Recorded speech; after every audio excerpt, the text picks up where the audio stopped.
RMC, le grand oral des grandes gueules. Monsieur Alain Carignon, candidat aux élections municipales à Grenoble, bonjour, bienvenue. Ancien maire de Grenoble entre 1983 et 1995, ancien ministre de Jacques Chirac et Édouard Balladur, on dira deux mots de Jacques Chirac. Vous avez décidé de repartir à la conquête de votre ville. Vous avez été pourtant...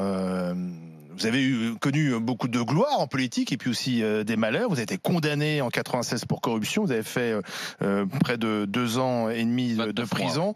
Pourquoi finalement repartir à la conquête de Grenoble? C'est quoi? C'est un esprit de revanche?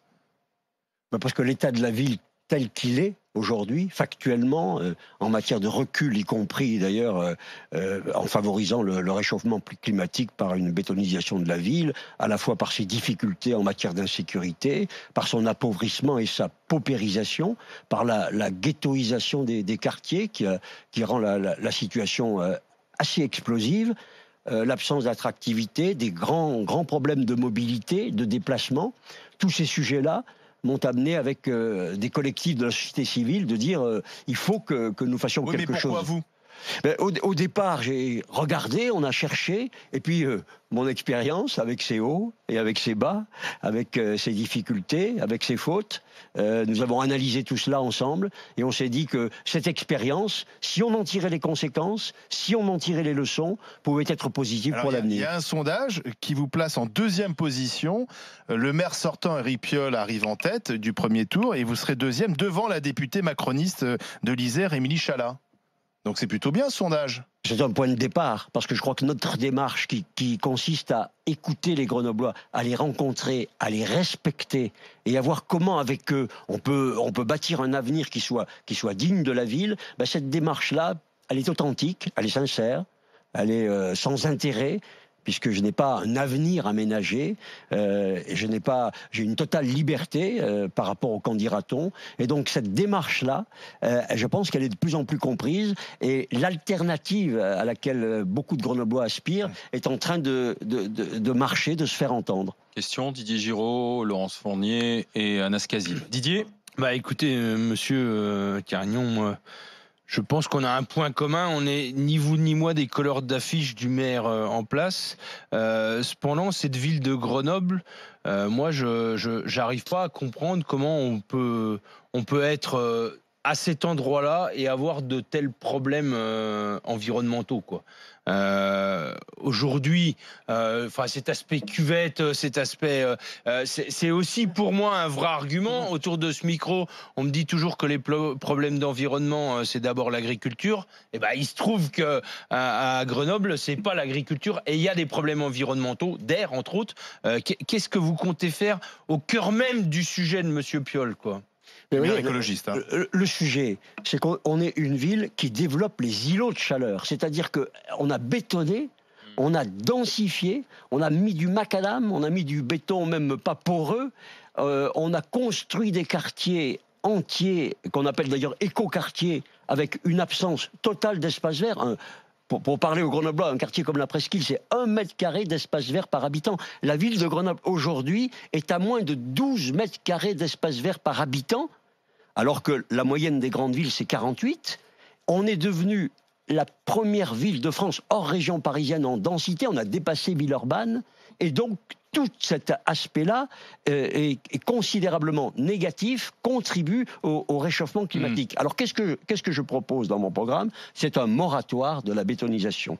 Une recherche totale de créer à nouveau des espaces verts, de planter des arbres, de verdir la ville. Et de regarder quels équipements scolaires, sportifs, de loisirs il faut pour ce niveau de population. Donc vous êtes plus écolo que le maire écolo, c'est quand même fort de café ça. Mais que Grenoble, c'est la plus grande ville dirigée par un écologiste, et vous, Alain Carignon, vous dites, moi je suis plus écolo que lui. Mais c'est l'écolo dogmatique. Ouais. Il faut de l'éco-responsabilité. Il faut que chaque citoyen soit placé au cœur de la responsabilité. Il faut qu'en matière de mobilité, par exemple, on puisse choisir. Dans la journée, on peut être dans la même journée usager du vélo, de la trottinette, de la voiture, du transport en commun. Tandis que le système grenoblois, c'est où on est, ou l'un ou l'autre. Mais au-delà du Alors qu'en fonction de la journée, de la météo, de la famille, des choses à transporter, on peut être différent. Vous parlez d'une ville écolo, c'est probablement une des seules grandes villes où on ne peut pas louer un vélo 2 heures. Il faut être usager du vélo, totalement.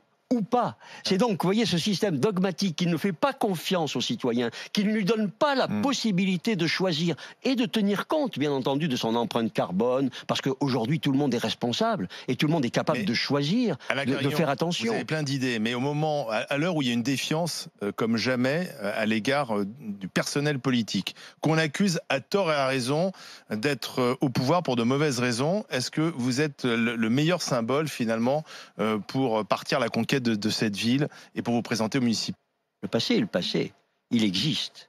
Mais par contre, j'en tire les conséquences et j'en tire les leçons. Prenons la question de la transparence. Je propose que les élus publient en temps réel leurs déplacements, leurs frais de restaurant, leurs frais d'hôtel. Ce que ne fait pas d'ailleurs la municipalité actuelle. Je propose que la commission d'appel d'offres soit présidée par un ex-magistrat, qu'elle soit ouverte au public. C'est normal que j'apporte des garanties. Quand on a commis des fautes, quand on est tombé, et quand on prétend se relever, donc il faut tirer les leçons de il faut parcours. avoir tiré la conséquence de la chute. Vous êtes un repenti? Je ne connais pas de vie qui soit long fleuve tranquille, à ma connaissance. Tout le monde peut se tromper. L'important, c'est est-ce qu'on tire les conséquences de ces erreurs. Laurence? Je sais qu'à Grenoble, il y a des vrais problèmes de sécurité. Micro. Il y a des vrais problèmes de sécurité. Et je voulais savoir ce que vous proposiez pour changer cette donne, parce que Grenoble est tristement célèbre pour ses violences. Donc je voulais savoir ce que vous étiez en mesure de proposer pour votre ville. On a entendu dire que c'était le Chicago français. C'est le shérif Carignon qui va arriver, en fait? C'est la première ville de France pour les agressions violentes pour 1000 habitants. C'est la première ville de France pour les vols à la tire pour 1000 habitants, devant toutes les autres. Parce qu'on a ghettoisé les quartiers, créé des foyers de délinquance par une irresponsabilité. Qu'est-ce qu'on va faire? Développer les caméras? Un PC opérationnel 24 heures sur 24? Expulser les dealers des HLM quand ils sont condamnés? Créer un critère de tranquillité publique pour l'attribution des logements? Et en parallèle, bien évidemment, développer l'éducation populaire, développer le sport, renforcer les écoles pour avoir les deux aspects de l'action. Mais il est évident que si on poursuit Grenoble, si on laisse descendre Grenoble dans la descente aux enfers, ça aura des conséquences considérables pour l'attractivité de la ville. C'est-à-dire qu'aujourd'hui, il y a des étudiants, alors qu'on a une université formidable, qu'on a une recherche formidable, il y a des étudiants qui renoncent à la ville à cause de l'insécurité. Et nos atouts, les atouts grenoblois, qui sont cette recherche et cette université, plus ils se développeront dans un univers hostile, plus ils seront menacés. Je suis donc là, effectivement, pour les défendre. Ouais, mais comment se fait-il qu'il n'y ait pas plus de propositions de personnel politique à Grenoble? Je veux dire, effectivement, on rappelait qu'on a enterré Jacques Chirac la semaine dernière. Alain Carignon, et tant mieux pour vous, je vous souhaite longue vie, vous êtes toujours là, mais on a toujours ce problème de renouvellement politique aujourd'hui en France. Grenoble ne mérite pas mieux que le retour d'Alain Carignon ou d'avoir un personnel politique neuf. Mais quel est le renouvellement? C'est le renouvellement des idées. C'est les propositions. On peut être un jeune vieux et un vieux jeune. Qu'est-ce que ça veut dire? Ça, c'est pas l'âge qui détermine les idées. Qu'est-ce que vous proposez? Quel est votre projet? Moi, j'ai un projet écologique en matière de mobilité avec un monorail. J'ai un projet de montagne de la biodiversité dans Grenoble. Nous avons collectivement ces projets. J'ai un projet de Davos de l'intelligence artificielle à Grenoble. C'est nos idées qui sont neuves. C'est nos idées qui répondent aux besoins de demain. Celui qui les porte, peu importe son âge. Je crois que quand les Bordelais ont choisi Juppé, il avait un certain âge, ils n'ont pas eu à s'en plaindre. Ça dépend. Et puis il peut y avoir des jeunes formidables, extraordinaires, qui ont des idées. Il faut juger sur les projets et sur les idées. Monsieur Anas Kazib. Non mais enfin moi on entend le côté renouvellement, changement des problématiques dans la vie, etc. Enfin je sais pas, est-ce qu'il faut Alain Carignon en tant que maire pour l'histoire des vélos? Enfin moi je sais pas, j'entends le truc sur 2 heures de vélo, derrière il y a quand même, c'est qu'il y a une condamnation, enfin à un moment donné il y a aussi la crédibilité, c'est-à-dire que lorsqu'on est condamné et qu'on a fait de la prison, est-ce qu'on est soi-même à lutter pour les questions de sécurité sécurité et autres. C'est-à-dire que si soi-même on a eu un comportement au moment où, après j'entends que vous ayez payé votre dette, etc. Enfin, bon, je pense que à arriver 70 ans, lorsqu'on a aussi fait de toute sa vie de la politique, je pense qu'il faut aussi raccrocher. La question n'est pas d'aller dans, vous pouvez aller au conseil municipal, essayer de proposer des choses avec des associations, etc., de faire bouger les choses, mais je vois pas pourquoi systématiquement il y a nécessité d'être à la mairie, de vouloir absolument un mandat pour faire les choses, à croire qu'on ne peut rien faire lorsqu'on n'a pas de mandat. Ça, c'est la première interrogation que j'ai. Et la deuxième, c'est de savoir qui vous soutient, parce que il y a personne à droite en face. Et enfin, il y a une sorte d'omerta, c'est-à-dire que quand on voit par exemple l'affaire Balkany ou autre aujourd'hui, enfin, il y a toujours chez les Républicains droite, ouais, une manière en fait de voilà, on condamne pas, on se désolidarise pas, mais on laisse un sorte de flou artistique comme ça. Donc savoir un peu qui vous soutenez aussi à droite. Alors, monsieur Carignan. Vous êtes soutenu par qui alors? Non, mais moi, je suis soutenu par les Grenoblois qui le veulent bien. Moi, je me situe hors des mouvements politiques. Aujourd'hui, une ville ne doit pas être le drapeau d'un parti politique. Il n'y a pas de candidat Les Républicains face à vous? Dans le sondage qui est indiqué, les Républicains sont sondés avec 6% des voix. Donc il y a une liste Les Républicains. Il y a ma liste. Je ne sais pas si elle se fera, je ne le crois pas, mais peu importe. En tout cas, ma démarche est une démarche de société civile. Qui finance votre campagne alors? Tous ceux qui le veulent bien, dans un cadre de financement qui est désormais, heureusement, légal, contrôlé, transparent, qui est formidablement, puisque les lois ont changé par rapport à l'époque que j'ai vécue. Et vous avez raison de dire qu'on peut très bien faire énormément de choses dans le tissu associatif, qu'on peut faire énormément de choses en participant à la vie publique autrement. Mais quand il y a une ville qui a cette situation, se cumulent. Vous avez vu les chiffres que j'ai indiqués sur la délinquance. Vous avez entendu ce que je dis sur l'attractivité. Vous savez ce qu'il en est sur le logement, sur la densification. Aujourd'hui, l'expérience et le courage de ne pas avoir le souci de l'avenir et donc de protéger son propre avenir, c'est aussi un atout dans cette perspective-là. Et donc nous le construisons ensemble avec toutes les générations, toutes les associations, tous les groupes qui veulent bien. Mais est-ce que, et vous avez purgé votre peine, on passe à autre chose. Mais est-ce que redevenir maire, à un moment vous vous êtes posé la question? Par exemple, nous, pour avoir notre carte de presse, il faut un casier judiciaire vierge. Pour rentrer dans la fonction publique, il faut un casier judiciaire vierge. Vous avez un casier judiciaire aujourd'hui, monsieur Carignan. Est-ce qu'à un moment, moralement, vous ne vous êtes pas posé la question de vous dire, quand même là, mais bien entendu que la question morale se pose, que toutes ces questions-là, je me les suis posées, et qu'il est naturel qu'on me les pose. Et il est naturel que j'y réponde. En toute transparence.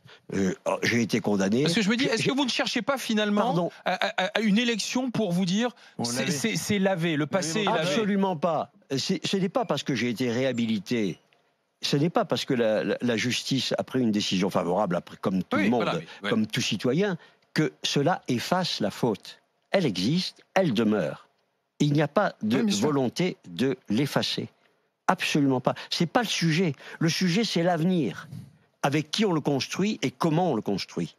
Personne peut mieux faire que vous, monsieur Carignan. Écoutez, les Grenoblois vont avoir le choix. On a l'impression que... Après, c'est eux qui verront lors de l'élection. Je trouve que vous devriez faire conseiller en communication du gouvernement actuel parce qu'on sent le rouleau compresseur.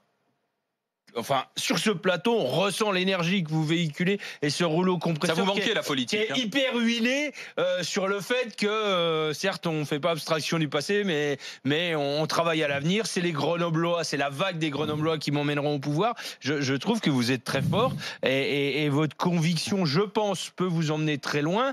Après, derrière ça, je me dis aussi qu'une ville comme Grenoble, elle a déjà joué, quoi. Quand elle élit un maire écolo, elle joue avec son avenir, quoi. Hein. Et combien de temps Grenoble va pouvoir jouer avec son avenir et se tromper, quoi? Enfin, à un moment donné, il faudra qu'il y ait des réussites, quand même, quoi. Hein. Mais vous savez, il ne s'agit pas de prendre le pouvoir, il s'agit de le rendre aux Grenoblois. Ils ont été méprisés.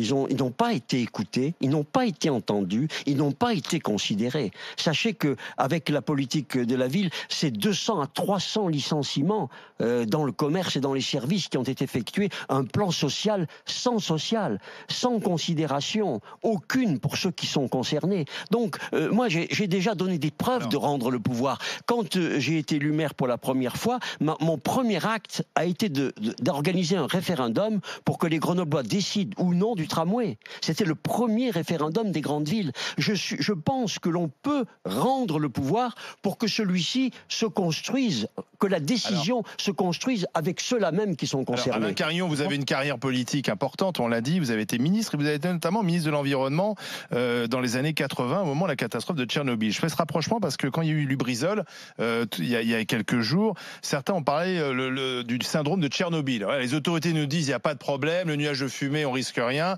C'est comme du temps de Tchernobyl où le gouvernement français nous expliquait il n'y a pas de problème. Et vous faisiez partie, en tant que ministre de l'Environnement, de cette période où vous aviez dit d'ailleurs au journal télévisé, non, c'est pas moi. Les taux de, non, vous aviez dit que les taux de radioactivité étaient en dessous des seuils et qu'il n'y avait pas trop de problèmes. Voilà. Quel souvenir gardez-vous de cette période? Est-ce qu'on a dit la vérité? Est-ce que vous avez dit la vérité à l'époque? Donc j'étais le ministre de l'Environnement. Le nucléaire dépendait du ministre de l'Industrie. C'était Madeleine, le ministre de l'Industrie. Je n'ai pas été, en aucune façon, je n'ai dit des chiffres faux, aucune fois.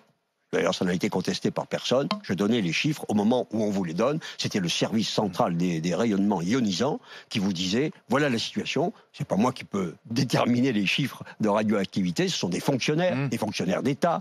La France, la fonction publique, c'est tout de même une fonction publique respectable. Oui.